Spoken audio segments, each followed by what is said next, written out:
there's just a delicate balance. And I think some people are great at knowing how to do it and some are not. Some are not. Welcome to a special edition of Digital Dive Media Brand Masters, where we're going to be covering everything about branding, whether for your business or your personal. And I am here today with Tiffini Gatlin of Latched and Hooked Beauty, Hi. Friend and wonderful businesswoman who is definitely a brand master. So I thought we should sit down and maybe just sort of start with, number one, uncovering maybe the difference between branding and selling. I think people sometimes want these to be one and the same, and I think there's a place for each of them. But what's your take on that? What is the difference to you between branding and selling?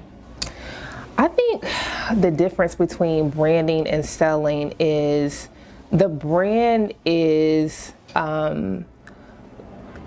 what you want your business to be, how you want to perceive or how you want your consumers to perceive who you are, and the trust that they feel in you.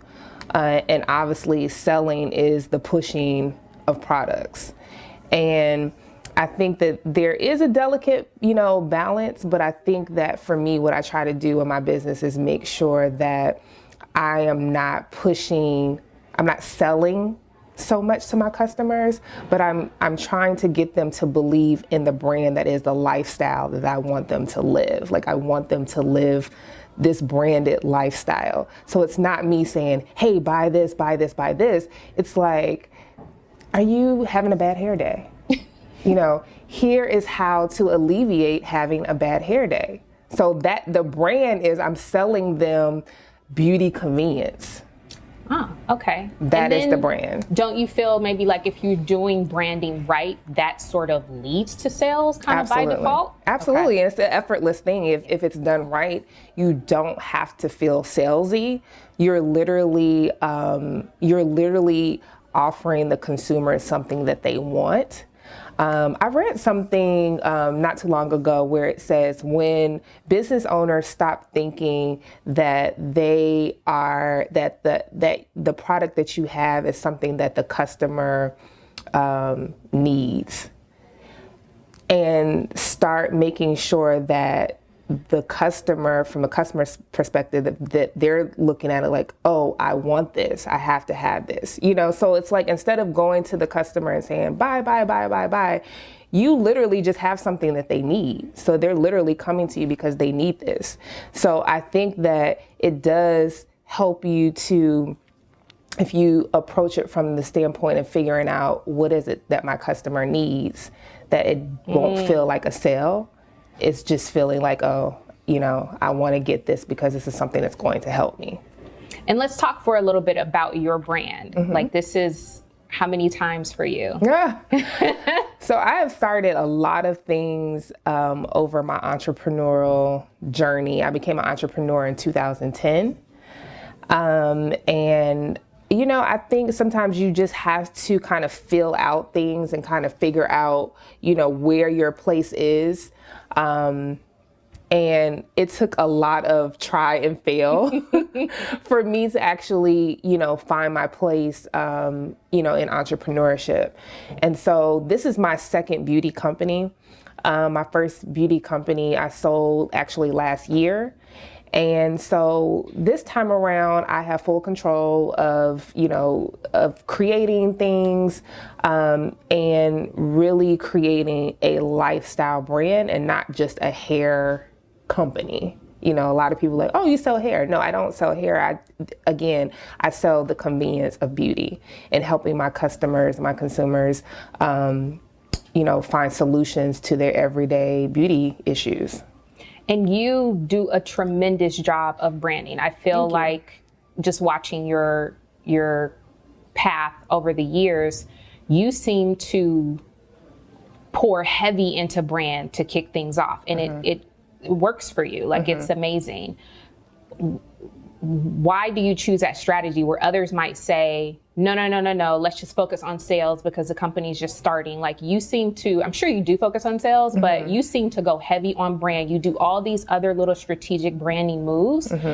Why do you do that? Why do you choose to do it that way? I think because I am also a consumer of my own brand. And I initially created a product that customers, that they needed. I found a problem, and I created a solution to that problem. And so for me, when I brand, I just really want people to I want them to see themselves in my brand. So I'm not, I run sales, so people know that my brand is a brand that I'm not putting sales out every week. One, because I feel like I have a product that's valuable. And so when I do even when I'm selling and I have a sale, I don't feel like I'm selling. Right. It's just more of trying to put myself in the shoes of my consumer. And I feel like when I do it that way, consumers they just really see themselves either at today in that moment, like, oh, it's raining, great, my hair is gonna frizz. Yeah. What kind of options can I have to, to combat that? Oh, I have a very important occasion to go to in a few weeks. When they look at my page, I might have an image that resonates with something that they're going to be doing in the very near future, and it just might click in their head, you know what, I want that style. I want to be able to have that ease and convenience. And so when I am posting pictures, sending messages, emails, whatever the case may be, I'm always just trying to put myself in the shoes of my consumer.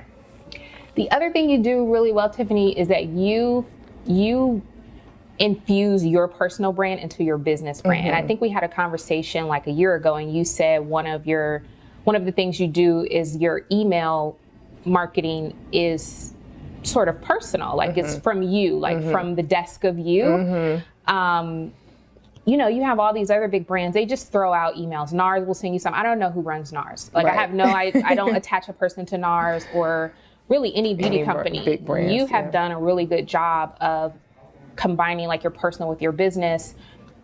Do you think that's a wise decision for people to consider if it makes sense? Because some people are like, I want to be anonymous, but I feel like we've gotten to the point where people want to know who they're doing business with.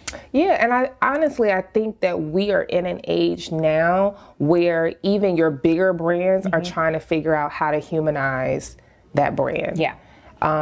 And more CEOs are coming from behind the computer and they're really trying to humanize the brand. And I've always wanted to do that again because I wanted people to see that I had the same issues that they had, because I didn't want my customers to feel like, oh, they don't know what I'm going through. Right. They don't know the struggles that I have, and I wanted them to see, yes, I do. I have, 2 girls and, one of my girls couldn't wear synthetic hair extensions, but she saw all of her friends, with braids and all these different fun styles and colors, and she wanted to experience and she couldn't get in on the fun. So part of the reason why I created itch-free synthetic hair was so that she could enjoy it. And so that was an issue. And I felt like there were probably other mothers, other girls that were experiencing the same things. And so I wanted to create something for them. So I continuously tell those type of stories because I want the consumer to see like she's literally just like me. And on the flip side of that too, for anybody who has a dream of starting a business, that like, hey, she's no different. She's a mom. She has 4 kids. She's a wife, and she's materializing a dream of hers. And I want other people to feel the same way. But I definitely think that humanizing a brand is a great idea. Because you get so many people behind you, and they are willing to also spread the word about your business. So I love that idea. Where do you think one should draw the line? Because I'm sure, you have to be cautious or think about like, how much am I going to share about my personal life? Sure. Where's the line for you? And like, how do you think someone should determine that line? So, obviously people start brands, and we have all different types of interest, and so, I am very cautious about things that I post. When I really think about it, I do internalize before I post a picture, some of my consumers follow me on my personal page. So I, even though I don't even, sometimes put my handle, my social media handle, but somehow they find me, whether it's a Google or whatever the case may be, and they find me. And so, I do want my consumers to see that I do normal things. Right. That I'm human, that I like certain types of music, and, I like to put on a bikini every now and again, like I do want them I really do want to humanize the experience. But I think where the line draws is that you should figure out what is too personal, and keep that little pocket of information to you. Right. Maybe you have a Facebook page that's just dedicated to close friends and family, and that's where you dump, all that stuff and the explicit language and music and all those things. Because what I have to remember is that as I continue to scale my business and the partnerships that I want to make, I want those outsiders that's looking in to see if it is a good idea for them to partner with me, to know that I do have discernment, right, and that I am able to have a certain level of discretion. But then on the same side, I want them to say, oh, she's a fun girl. Right. She likes to travel. She likes a little bit of fashion and beauty, and and she's okay with being sensual, but not just over the top. Right. There's just a delicate balance. And I think some people are great at knowing how to do it, and some are not. Some are not. Some are not. Some are not. So, but I do, I like to share my family. And I just like to share a little bit of me. I love to share the fact that I like to cook. I love to show the fact that I love to travel, that I love fashion. I just love to show that I'm well-rounded. But I usually, on my business page, most people will see that ironically, I don't post a lot of business stuff on my personal page. And then on my business page, I don't post any personal things on there.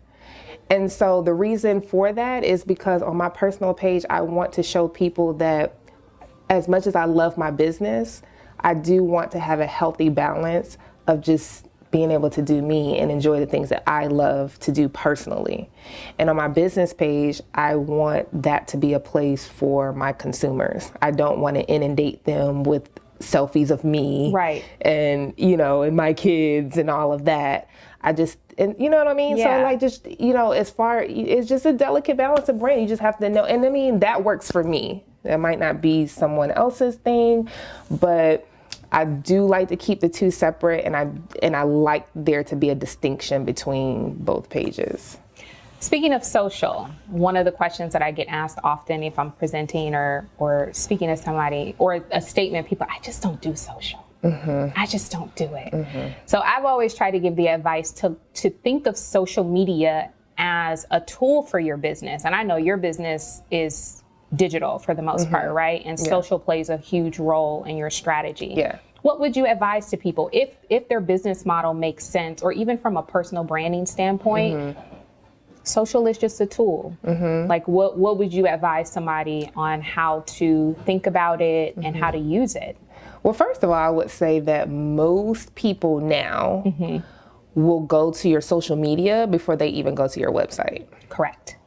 So I would tell them that would be the first thing. Like, most people don't say, oh, what's your website? Hit them with facts. Yeah. Most people won't even say, what's your website? Right. They'll say, what's your Instagram? Yeah. What's your Facebook? What's your Twitter? And so for those people who say, like, I'm just not into social, I would say maybe just start with one platform. Okay. Because having several would overwhelm a person who is anti-social media. And then I would say that who doesn't like free marketing?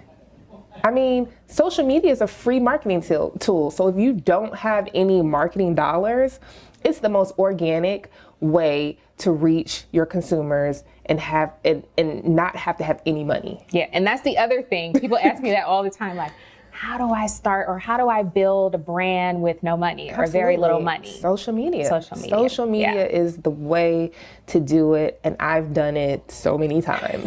You know, I have been able to reach out to celebrities that I would otherwise not have any access to. Yeah. And they actually wear my product. Right. You know, from a simple direct message and a photo in clear English. Right. But then also you've put in the work again. You did all the heavy lifting in the beginning, because I'm sure when they get the DM from you, the first thing they go do is look at your page, and look at the content, and the pictures, and look at the brands, exactly, and figure out if it aligns with them. Yeah. But you made that investment up front, so you get to reap the rewards on the back end. Yeah, and I mean, I'm still working. Yeah. You know, I'm still working. I don't have any crazy number, but it's the continuous daily consistency of posting, you know, researching hashtags, looking through hashtags, looking at pictures, reading comments, because for me, reading comments is gold. It's where my customers are telling me as a brand, as a business, what they want. You know, it's like free focus group. Yeah. It's a free focus group. So if you want to have a focus group and you have no money, social media, they will tell you exactly what they don't want, what they do want, what they like, what they don't like. You go to your competitor's page, you read their comments, because guess what? Those bigger brands aren't reading them because they don't have time. So all the information that you want to know are in those comments. You'll see people asking the same questions over and over and over again with no response. Just go to your competitor's page and read their comments. You'll get everything you need to know. And then you go and in turn, you go back and make a question, make a blog post off of the questions that they're asking that they're not getting the answer to. And you make a blog post and put it out there. Have you ever wondered? Because this is the same question they're asking. So it's like, you know, those kind of things are invaluable and free. Those kind of hacks. Yeah, those kind of hacks. They're invaluable and free. Well, thank you so much, Tiffany. Thanks, guys. This is our first episode for Digital Dive Media Brand Masters. Hope you enjoyed. We'll drop links for Latched and Hook Beauty and Tiffany's personal as well. Till next time, thank you.